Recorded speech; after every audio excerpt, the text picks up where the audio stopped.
السلام علیکم ورحمۃ اللہ وبرکاتہ الحمد للہ رب العالمین والصلاة والسلام علی اشرف الانبیاء والمرسلین نبینا محمد وعلی آلہ وصحبہ اجمعین اما بعد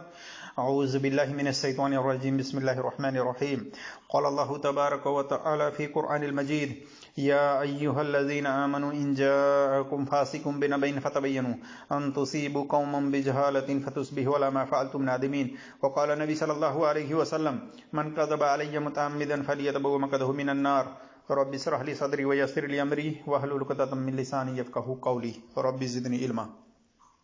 میرے عزیز دوستوں اور بھائیوں اور میری اسلامی خواتین و حضرات، میں اللہ تبارک و تعالیٰ کی توفیق سے قیامت کے دن 3 جگہوں پر کوئی کسی کو یاد نہیں کرے گا، حدیث کی سند کی جانچ پڑتال اصول حدیث و اسماء و رجال و جرح و تعدیل کے میزان پر رکھنے کی کوشش کروں گا۔ اللہ تبارک و تعالیٰ سے دعا ہے کہ اللہ تبارک و تعالیٰ ہمیں حق بات اور سچ بات کہنے کی توفیق عطا فرمائے، اور جو ہم سے لفظی طور پر کہنے میں خطائیں ہوں اللہ تبارک و تعالیٰ اس کو معاف فرمائے، آمین یا رب العالمین۔ میرے عزیز دوستوں اور بھائیوں اور میری اسلامی خواتین و حضرات، یہ حدیث حسن بصری رحمۃ اللہ علیہ نے بیان کی ہے۔ وہ کہتے ہیں کہ ام المومنین عائشہ رضی اللہ تعالی عنہا نے جہنم کا ذکر کیا تو رونے لگی۔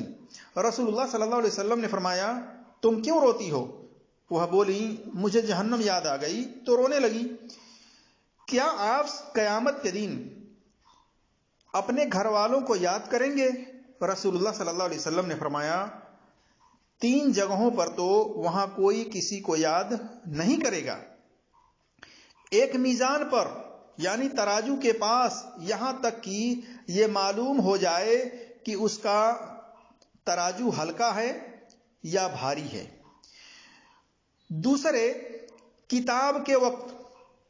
جب کہا جائے گا آؤ پڑھو اپنی اپنی کتاب، یہاں تک کہ یہ معلوم ہو جائے کہ اس کی کتاب کس میں دی جائے گی، آیا دائیں ہاتھ میں یا بائیں ہاتھ میں یا پیٹھ کے پیچھے سے۔ اور تیسرے، پول صراط کے پاس وہ جہنم پر رکھا جائے گا۔ ان 3 جگہوں کے تعلق سے اس حدیث میں ذکر ہے کہ ان 3 جگہوں پر کوئی کسی کو یاد نہیں کرے گا۔ اب اس کو دلیل بنا کر کے اکثر و بیشتر مولوی حضرات لوگوں میں بیان کر دیتے ہیں، اور لوگ ہیں کہ آنکھ بند کر کے اعتماد کر لیتے ہیں۔ میرے عزیز دوستوں اور بھائیوں، سوال کریں، ایسے لوگوں سے سوال کریں کہ حضرت کیا آپ نے اپنی ذاتی علمی صلاحیت کے بنا پر اصول حدیث و اسماء و رجال و جرح و تعدیل کے میزان پر اس حدیث کی سند کی چھان بین کی ہے؟ سوال کریں میرے عزیز دوستوں اور بھائیوں۔ یہ حدیث المشکات کے اندر حدیث نمبر 5560 پر ہے، سنن ابی داؤد کے اندر حدیث نمبر 4755 وغیرہ میں ہے۔ میری تحقیق میں اس کی سند ضعیف ہے، اس کی سند ویک ہے، کمزور ہے۔ علت کیا ہے، خامی کیا ہے، وہ ہم آپ کے سامنے رکھنے کی کوشش کریں گے۔ اس کی سند میں ایک تو حسن بصری مشہور مدلس ہیں، اور انہوں نے عائشہ رضی اللہ تعالی عنہا سے سنا نہیں ہے، سننے کے بارے میں ڈیٹیل نہیں بتلایا ہے، سما کی تصریح صراحت نہیں کی ہے۔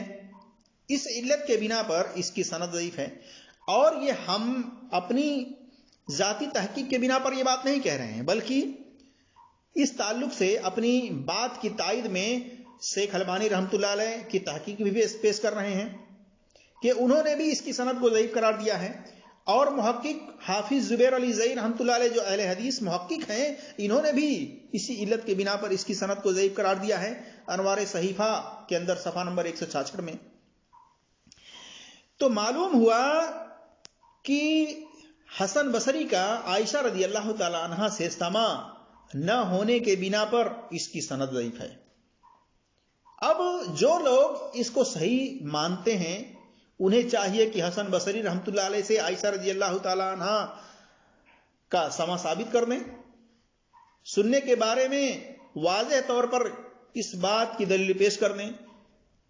پھر تو اس حدیث کے بارے میں یہ علت یہ خامی ختم ہو جاتی ہے۔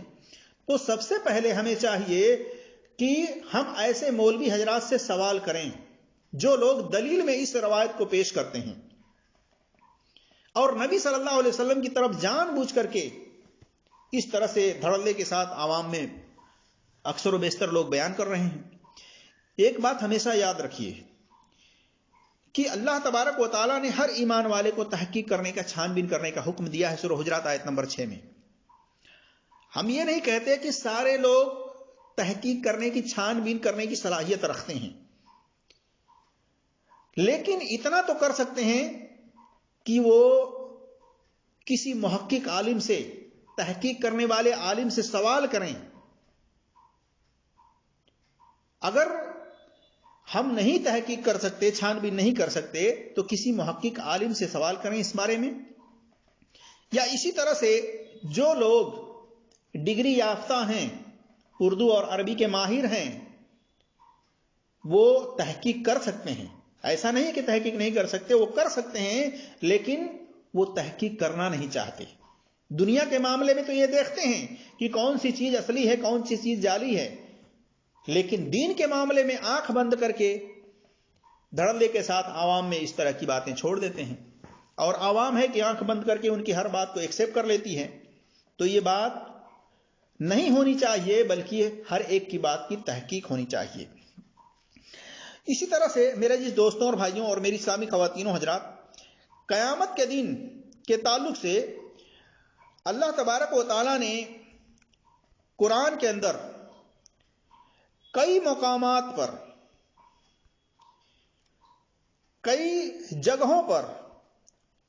اللہ تبارک و تعالیٰ نے اس بارے میں وضاحت کی ہے کہ قیامت کے دن،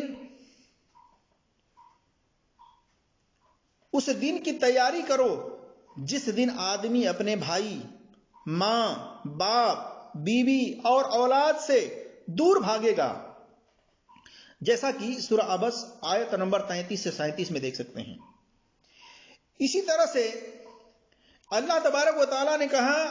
جس دن کوئی جان کسی دوسرے جان کے کام نہیں آئے گی، سورہ البقرہ آیت نمبر 48 میں دیکھ سکتے ہیں۔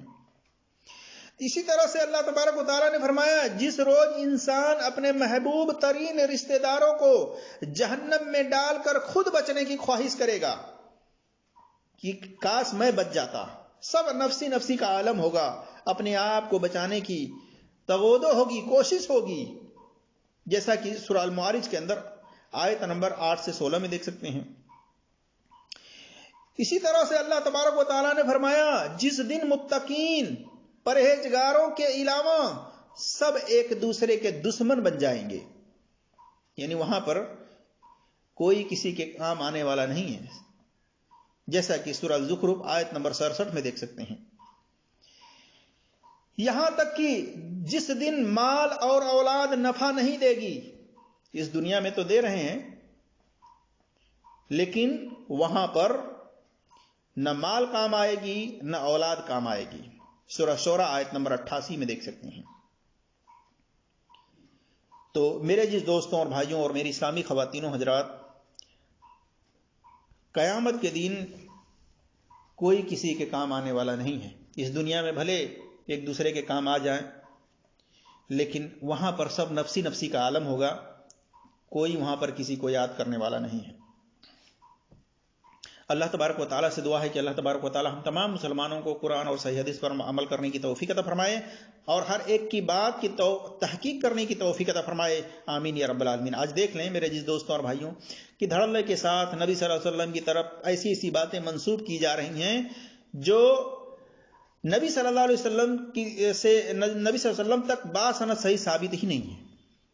آپ صلی اللہ علیہ وسلم کی طرف جھوٹی بات منسوب کرنے والوں کے لیے جان بوجھ